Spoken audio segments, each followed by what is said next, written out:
भर रणांगणात हतबल झालेल्या अर्जुनाला उपदेश करताना भगवान श्रीकृष्ण म्हणतात, विमोह त्यागून कर्मफलांचा सिद्ध होई पार्था.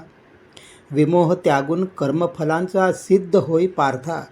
कर्तव्याने घडतो माणूस, जाणून पुरुषार्था. मित्रांनो, श्रीकृष्णाने त्याच्या संपूर्ण आयुष्यात असंख्य वाट चुकलेल्यांना योग्य मार्गावर आणले. भाग्य चालते कर्मपदांनी, जाण खऱ्या वेदार्था, असे सांगून कर्माचे महत्त्व पटवून दिले. लोकांना मात्र कृष्ण म्हटले की फक्त रासलीला आठवते. त्याने सांगितलेली कूटनीती आणि भगवद्गीता मात्र लोक सोयीस्करपणे विसरतात. श्रीकृष्णाने सांगितलेले ज्ञान ऐकून त्यानुसार आयुष्यात मार्गक्रमण करत राहिलं ना, तर नक्कीच आयुष्यात सुख समाधान मिळेल. अर्जुनाला उपदेश करताना भगवान श्रीकृष्ण म्हणतात, आपण आपल्या मनावर नियंत्रण ठेवले नाही तर ते आपल्या शत्रूसारखे वागू लागते.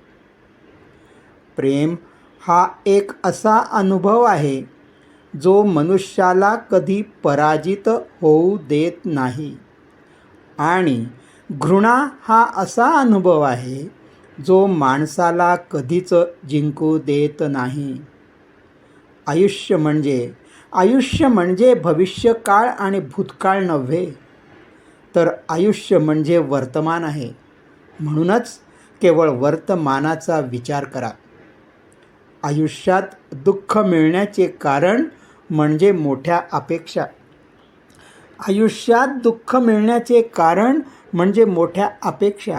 या अपेक्षांचा त्याग करून बघा आणि मग बघा आयुष्य किती सुंदर आहे.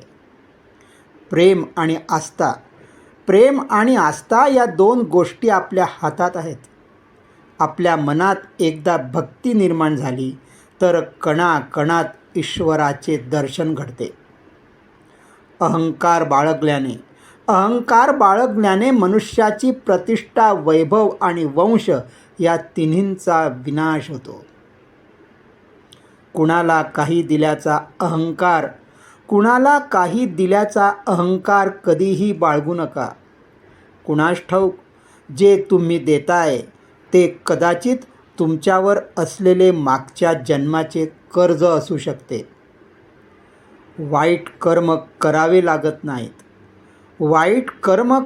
लागत नाहीत तर ते आपोआप घडते.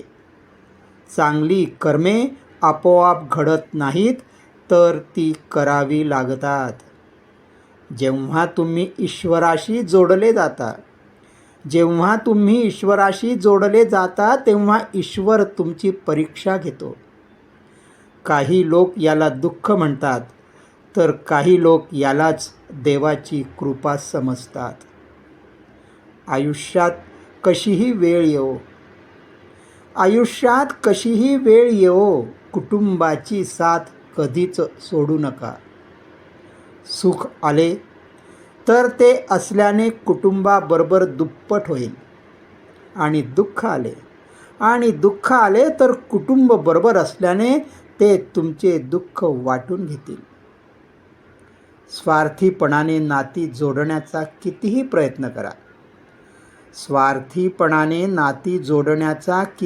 प्रयत्न करा, ती नाती कधीच टिकत नाहीत. पण प्रेमाचे नाते तोडण्याचा कितीही प्रयत्न करा, ती नाती कधीच तुटत नाहीत. जय श्रीकृष्ण.